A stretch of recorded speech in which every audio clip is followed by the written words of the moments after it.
Muy buenos días a todos y sobre todo por la paciencia y la supervivencia de todos ustedes a lo largo de un congreso tan intenso.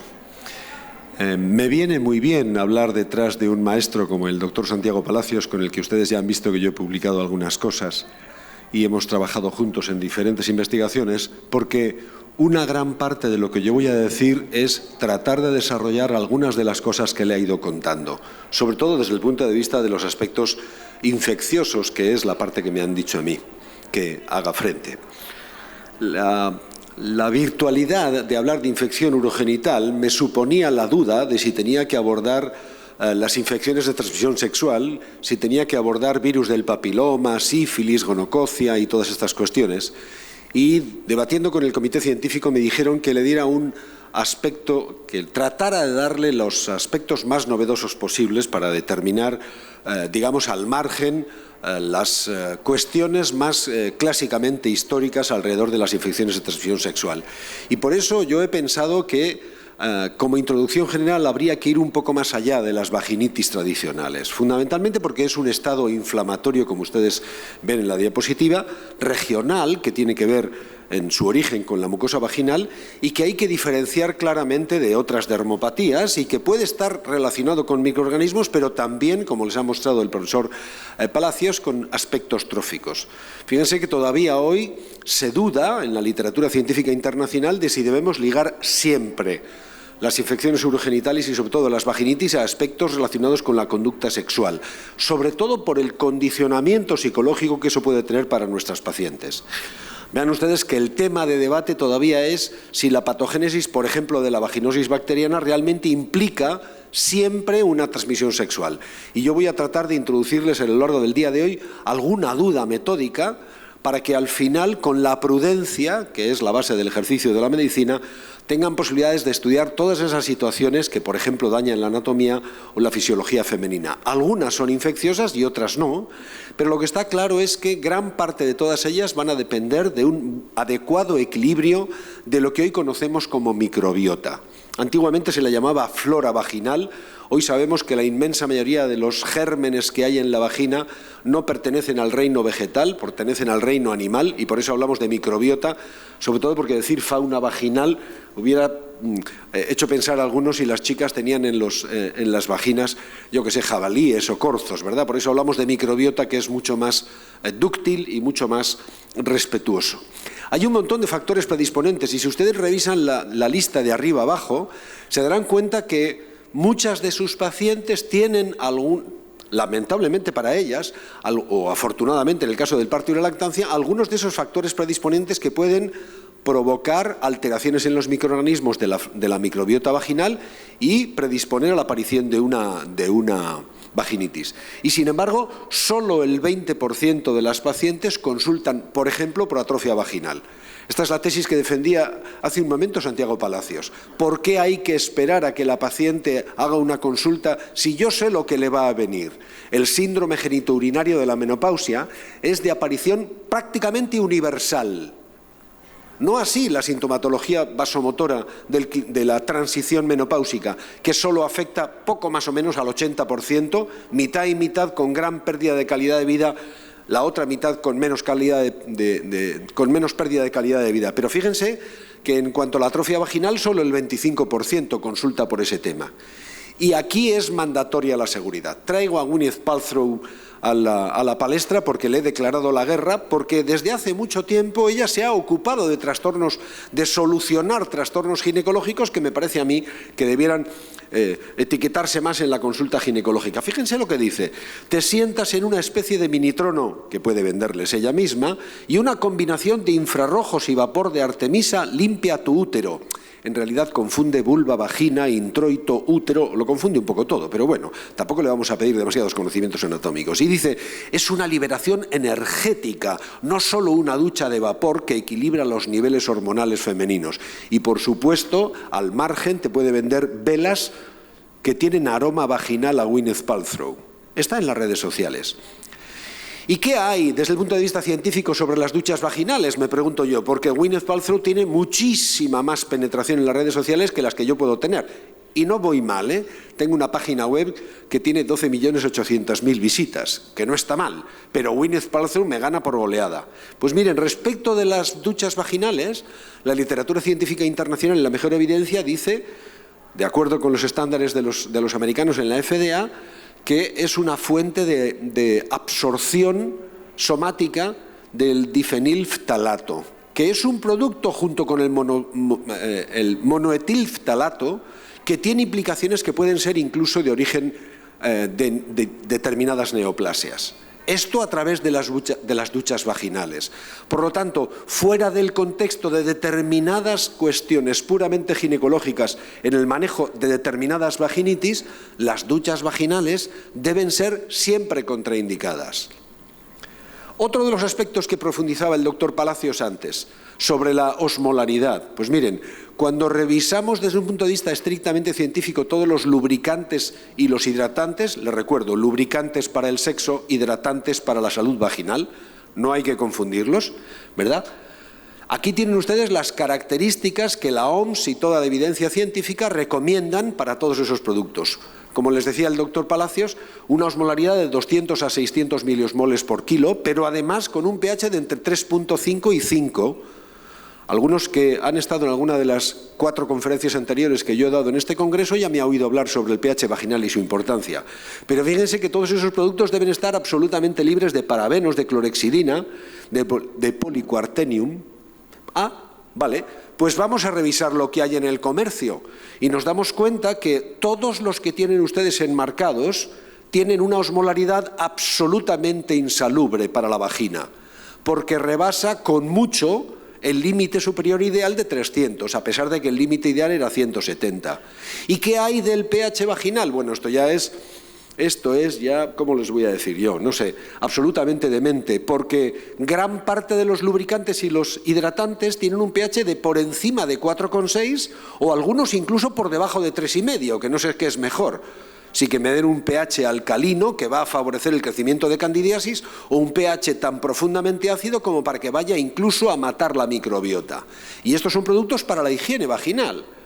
¿Qué significa esto? Que al final de lo que más entendemos los ginecólogos es de las acciones de los estrógenos. Vamos a empezar por ahí. Estas diapositivas están extraídas de una conferencia que di ayer a las 8 de la mañana y que lamentablemente solo tenía 10 personas en la sala, no como hoy. Y por eso se la traigo, porque yo he supuesto que hoy a estas horas habría más personas. Allí decíamos que los estrógenos favorecen la inmunidad celular, hasta el extremo de que hay diferencias epidemiológicas entre hombres y mujeres.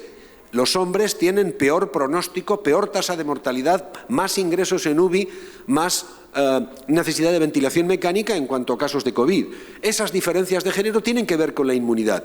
Y el secreto está en los estrógenos, que estimulan la respuesta inmune y además reducen la producción de interleuquina 1 beta e interleuquina 6, que son dos de las más importantes citoquinas proinflamatorias que están en la base de la tormenta de citoquinas que acontece durante COVID.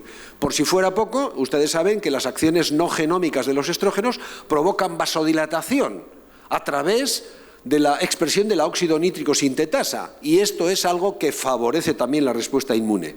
Y esto está en relación también con el receptor AC2, el receptor que favorece la entrada de SARS-CoV-2 en los neumocitos. ¿A dónde quiero ir a parar? A que en situaciones de déficit estrogénico habrá una inadecuada respuesta de los linfocitos B, que son los productores de anticuerpos, al descender los estrógenos. ¿Y eso a dónde nos lleva? A que las mujeres en situación de hipoestronismo van a tener mucho más riesgo de infección urinaria, como por ejemplo durante la gestación. Oiga, alguno dirá, durante la gestación hay un incremento de los estrógenos, sí, y una disminución consecutiva de la inmunidad. Gracias a lo cual, las mujeres toleran perfectamente bien la creación de un organismo distinto con centenares de miles de proteínas inmunológicamente distintas y que no son rechazadas por el sistema inmunitario de la mujer.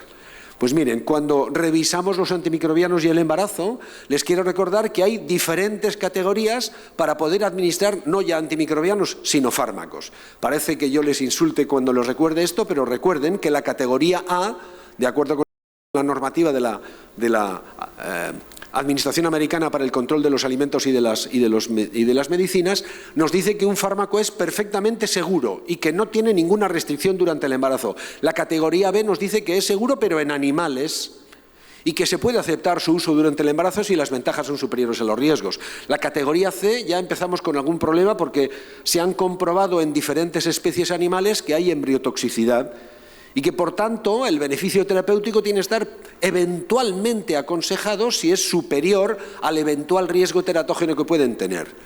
Los de fármacos de categoría D tienen demostradamente evidencia de daño para el feto humano y los de la categoría E han demostrado claramente teratogenicidad. Pues bien, aquí tienen ustedes en 3 diapositivas todos los antimicrobianos que hay descritos a día de hoy y clasificados, lo pueden tomar ustedes de la cita, en función de las categorías A, B, C o D o E para el uso en el embarazo. Y ya ven ustedes que los antituberculosos son fácilmente utilizables. Lo digo porque en determinadas poblaciones la epidemiología es distinta y las infecciones que van a tener que tratar en diferentes lugares del mundo, yo vengo de Europa, pero en la República Dominicana sé que las infecciones durante el embarazo son un problema, pueden ser perfectamente tratables con determinadas condicionantes que yo les muestro en las diapositivas. ¿Cómo analizamos la evidencia desde el punto de vista del manejo clínico mejor de la infección urogenital en el embarazo, por ejemplo? Para eso me voy a referir a los protocolos de la Sociedad Española de Ginecología y Obstetricia que están a su disposición y que he tratado de evidenciar en este algoritmo que nos puede recordar gran parte de las condiciones del manejo del embarazo.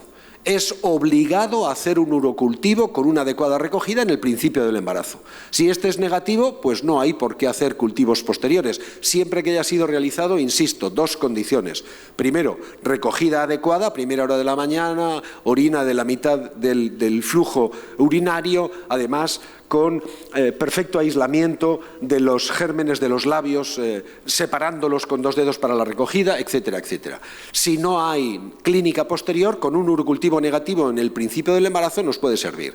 Si el urocultivo es positivo hay que poner tratamiento y de ahí solo pueden suceder 2 cosas. Que el cultivo posterior sea negativo, en ese caso habrá que hacer cultivos periódicos de tal manera que al final, solamente en determinadas condiciones, si hay algún otro urocultivo positivo, tendríamos que empezar a pensar si los tratamientos han sido adecuados, y ya los veremos más tarde, que tendríamos una patología orgánica que hay que descartar, como litiasis, obstrucción o alguna otra condición específica de la mujer. Si por el contrario, después de un urocultivo positivo y bien tratado, se reaparece el urocultivo de control a la semana determinada del tratamiento como positivo, a partir de ahí tendremos que plantearnos si un nuevo tratamiento con cultivos negativos se acabó la historia, pero si vuelve a ser nuevamente positivo, estaremos en la misma situación anterior, que hay que revisar, iniciar un tratamiento antibiótico supresivo, entre los cuales les voy a mencionar cuáles son las características que nos pueden dar seguridad a la hora de los tratamientos. Ahí tienen ustedes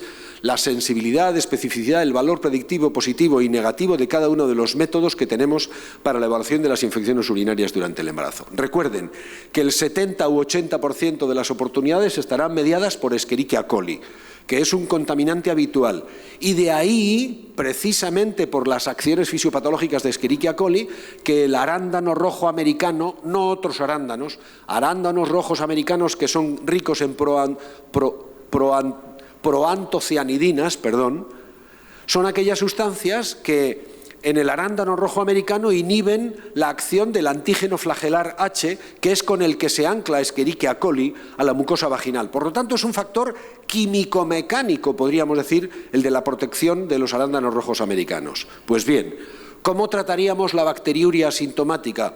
Solo es tratable durante el embarazo. La bacteriuria asintomática, en ausencia de otros factores de riesgo, no se trata, pero en lo que estamos hoy es en la bacteriuria asintomática durante el embarazo. El tratamiento ideal es con la combinación de amoxicilina clavulánico, idealmente en tratamiento por vía oral durante 5 a 7 días y no menos. También hay alternativas como viene en la diapositiva, pero probablemente la más cómoda pueda ser iniciarlo con fosfomicina, que con 3 gramos a una dosis única, que se pueden repetir en las 48 horas en una segunda dosis, es un tratamiento perfectamente capaz de terminar con la bacteriuria asintomática. ¿Qué sucede si la paciente tiene una pielonefritis aguda? Ya las cosas están empezando a ser mayores, Habrá que mantener un tratamiento con amoxiclavulánico, pero por vía endovenosa hasta que ceda la fiebre, y después seguir con el mismo tratamiento por vía oral a la misma posología, pero hasta completar 14 días. Recuerden, tratamiento de la pielonefritis, 14 días, no 7, 14 días. Y hay alternativas, ciertamente, como la fosfomicina, a través de 100 miligramos por kilogramo de peso y día durante 14 días de tratamiento. ¿Qué sucede cuando la paciente desborda de la pielonefritis y hace una sepsis urinaria? Ahí entraremos, seguramente estamos hablando con los intensivistas y seguramente estamos hablando de cefalosporinas de tercera y cuarta generación. Estos son tratamientos mayores. Esto no es para uso ambulatorio, no es para el centro de salud, no es para el tratamiento ambulatorio, porque la sepsis requiere lógicamente otros cuidados. Vamos a volver entonces a la vulvovaginitis y al desequilibrio de la microbiota vaginal que lo dejaba yo pendiente al principio de mi conferencia. Ustedes saben que cuando hablamos de nosotros mismos en realidad estamos cometiendo un error, porque yo no soy tanto José Luis Neiro, en realidad soy más ellos, porque en mi conducto auditivo externo, en mis fosas nasales, en mi cavidad oral, en mi recto, en el meato uretral, en el surco balano prepucial, yo tengo más gérmenes, por supuesto en el intestino, que células en mi organismo. Hasta 3 veces más. Por tanto, cuando hablamos de nosotros mismos tendríamos que hablar de ellos, ¿verdad? Porque son más numerosos los que forman la microbiota en general. Y hoy sabemos que tiene influencia en un montón de enfermedades. Se habla de un nuevo órgano de nuestro organismo como la microbiota. Fíjense que en una revisión sistemática que se hace para la reproducción asistida, mi buen amigo Juancho García Velasco, director del Instituto Valenciano de Infertilidad en Madrid, dice que el microbioma reproductivo, aludiendo a la microbiota endometrial, que influye directamente en la capacidad de los embriones para implantar y conseguir embarazos sanos, tendríamos que permitirnos evaluar y diagnosticar la disbiosis del microbioma para tratar de mejorar los resultados reproductivos. En ello estamos. Estamos estudiando en este momento no ya la microbiota vaginal o cervical, sino la endometrial para tratar de mejorar los resultados reproductivos en cuanto a la implantación embrionaria. ¿Y de dónde proviene toda esta historia? Porque si hay animales, si hay microbiota, es que se están nutriendo, porque si no se morirían. Bueno, pues es que gran parte de los lactobacillus son consumidores de glucógeno. Y como consecuencia de su consumo se produce la liberación de un producto metabólico de desecho, que es el ácido láctico, que es el que acidifica el pH vaginal. Y lo pone en 3,5 a 4,2, que es el ideal. Recuerden ustedes que el pH seminal es 7,8 a 8. Imagínense, los chicos normalmente suelen tener tendencia a depositar el semen en la vagina de sus chicas. Bueno, pues eso es una agresión terrible para los espermatozoides. Y de ahí viene la capacidad de coagulación de las proteínas del semen, que en una primera fase se defienden, como pueden, de un pH tan profundamente agresivo, fruto del consumo de glucógeno por parte del lactobacillus, y que solamente después de 30 o 45 minutos permite a los espermatozoides seguir subiendo hacia territorios más dedicados a la fertilidad, como el cuello, el endometrio y las trompas. Vean ustedes que desde el punto de vista de lo que le sucede a la microbiota vaginal hay un montón de factores predisponentes de alteración de la microbiota, tanto endógenos como exógenos. El primero de los cuales son las fases del ciclo menstrual, porque el pH vaginal cambia a lo largo del ciclo menstrual. Por tanto, hacer una exploración vaginal sin saber en qué fase del ciclo está la mujer nos va a proporcionar muy pocos elementos de juicio. Y hago un llamado, y es la segunda vez en este congreso, a toda la industria farmacéutica para que dejen de regalarnos bolígrafos y nos regalen papeles tornasolados para medición del pH vaginal, que es una cosa muy baratita y que es muy difícil de conseguir. Sobre todo porque uno no tiene tiempo de ir a la última droguería, porque normalmente ya solo depende de droguerías muy antiguas. Los papelitos de pH vaginal ya no se utilizan ni siquiera en la investigación de los niños en las escuelas. Pero bueno, eso es una pelea que tengo yo pendiente en mi país. Pero bueno, a lo que vamos.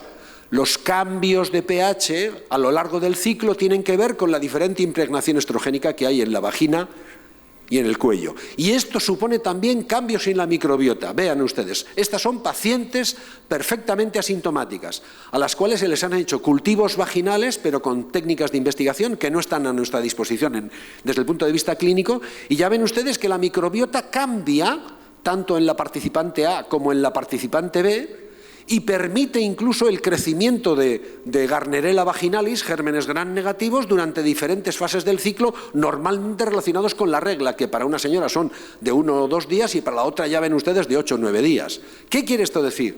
Que el desequilibrio de la microbiota a veces puede ser consecuencia solamente de la propia fisiología de la vagina. Por tanto, tenemos que atender a normas de higiene íntima. Les recuerdo nuestra querida enemiga Gwyneth Paltrow y las duchas vaginales absolutamente contraindicadas como método de higiene para ninguna mujer en ninguna circunstancia. No sé si lo he dicho claro. Pero desde luego más vehemente no puedo ser, porque no voy a dar un puñetazo aquí porque no es de madera. Pero en cualquier caso desaconsejen ustedes siempre las duchas vaginales. Porque la labor de arrastre que pueden hacer las duchas vaginales van a condicionar una disminución de los lactobacillus. Eso va a suponer un incremento del pH por descenso del ácido láctico consecutivo al no consumo de glucógeno. Y a partir de ahí los gérmenes anaerobios, cándida entre otros, por ejemplo, levaduras, van a aparecer para ocupar el nicho ecológico. Esto es igual que siempre. ¿Cómo conseguimos mediatizar las epidemias de exceso de conejos en España? Criando linces, cuyo alimento fundamental son los conejos. En la medida en que matamos a los linces, crecen los conejos y se monta una bronca terrible para los agricultores. En la vagina pasa igual. Si usted desprecia los lactobacillus o los mata o no los cuida, alguien va a ocupar ese nicho ecológico. Y por eso los probióticos, a diferenciar de los prebióticos, tienen función en la candidiasis y en las vaginitis en general. ¿Qué son los probióticos? Son animales. A diferencia de los prebióticos, que son sustancias inorgánicas, a veces orgánicas, de las que se alimentan los probióticos. Y esto no es nuevo, están definidos por la OMS desde hace ya más de un siglo. Es más, este pollo, Eli Mechnikov, al que le dieron un premio Nobel, era un médico de muchísimo prestigio en la Rusia zarista, porque les daba a sus pacientes a comer una dieta rica con leche fermentada, porque eso incrementaba la longevidad. Porque estaba incrementando la tasa de probióticos a nivel intestinal de sus pacientes, y los que más tomaban leche fermentada más longevos eran. Fíjense que no estamos hablando de anteayer, estamos hablando del comienzo del siglo pasado. Pues bien, los probióticos reequilibran la microbiota vaginal, pero no porque la sustituyan. Cuando ustedes administran probióticos, lo que hacen es favorecer la posibilidad de combatir a otros gérmenes, los del nicho ecológico inadecuado, para que después la predisposición genética de la paciente le dé tiempo a repoblar la vagina con su propia microbiota, que por cierto es diferente que la de su hermana, porque está inducida genéticamente y es personalmente distinta. De tal manera que cuando queramos introducir una nueva cepa de probióticos en los tratamientos vaginales, la cepa debe ser viva y viable y además ser capaz de adherirse al epitelio vaginal y además debe ser capaz de acidificar el pH, y eso se puede medir, y sobrevivir en un hábitat diferente tiene que cumplir unas condiciones. Fundamentalmente porque los lactobacillus compiten con los otros microorganismos de la vagina y llevan el pH hasta el ideal 4, 4.2, 4.5 y modulan la respuesta inmune. Y hay toneladas de información científica con evidencia 1A que demuestran lo que yo estoy diciendo. Y vean ustedes que cuando fallan los lactobacillus, inmediatamente candidiasis deja la forma esporulada de vida y pasan a aparecer las hifas y empieza la reproducción. Cualquier pH por encima de 5 nos induce a pensar en síndrome genitourinario de la menopausia, pero por encima de 5,5 o de 6 permite el crecimiento de cándidas. De tal suerte que los lactobacillus in vitro son capaces de inhibir el crecimiento de cándidas e in vivo, aunque el efecto de unas cepas es diferente que otras, son capaces de terminar incluso con la candidiasis. Mejoran la alta tasa de curación cuando ustedes hayan utilizado un antimicótico y además evitan las recurrencias. Fíjense, ahí tienen ustedes una parte de la literatura que revisamos en su día y que demuestra que en todos los ensayos clínicos prospectivos lactobacillus han sido perfectamente eficaces en la pelea contra candidiasis, en diferentes momentos y con diferentes recurrencias, pero también para vaginosis, que es mucho más comprometida. Y a día de hoy probablemente tendremos que empezar a cambiar la forma de tratar las vaginosis bacterianas. Voy a ir terminando con las recomendaciones oficiales y para eso me voy a referir a un protocolo en el que yo tuve el honor de participar, que es el protocolo de la Sociedad Española de Ginecología y Obstetricia, que hemos remozado a lo largo de los últimos 8 años para tratar de establecer incluso cuáles eran las mejores pruebas complementarias en el diagnóstico de la vulvovaginitis candidiásica, que solo requiere que ustedes tengan KOH y un microscopio que vale muy pocos dólares para echar un vistazo a un frotis en fresco con KOH y ver las hifas, y se ahorran ustedes el cultivo bacteriológico. El tratamiento de la vaginosis, de la vulvovaginitis candidiásica no complicada, con lo que ustedes quieran. Hay 70 tratamientos distintos, los mismos que una vez bien diagnosticados, ahí tienen ustedes los criterios de Amsel para la vaginosis bacteriana, que requieren 3 de los 4 signos clínicos, y esto es para tener escrito en el consultorio, una vez que tengan ustedes posibilidades de llegar a los criterios de Nugent, que es una forma mucho más objetiva, porque le da puntuación a las diferentes situaciones que van a tener ustedes con sus pacientes. ¿Y cuál es el tratamiento? Pues pueden hacerlo ustedes de forma muy agresiva con metronidazol o con clindamicina, o incluso pasarse al cloruro de decualinio, que es un antiséptico no antibiótico que, vean ustedes, le puede pegar a muchísimas más especies invasoras, como las que tienen en la parte de la derecha de la diapositiva, cuando se han perdido los lactobacillus que tienen ustedes en la parte izquierda, y que desestructura completamente el patrón microbiótico de la vagina. Si uno se pone a considerar hasta qué punto es útil lo que yo estoy haciendo, vean ustedes, en verde sensible, en naranja parcialmente sensible, el rojo resistente. Y ahora miren ustedes, de todos los tratamientos que utilizamos en clínica habitual en ginecología, ahí los tienen ustedes: povidona iodada, fluconazol, clotrimazol, hexatidina, metronidazol, clindamicina y cloruro de decualinio. ¿Cuál es el mejor?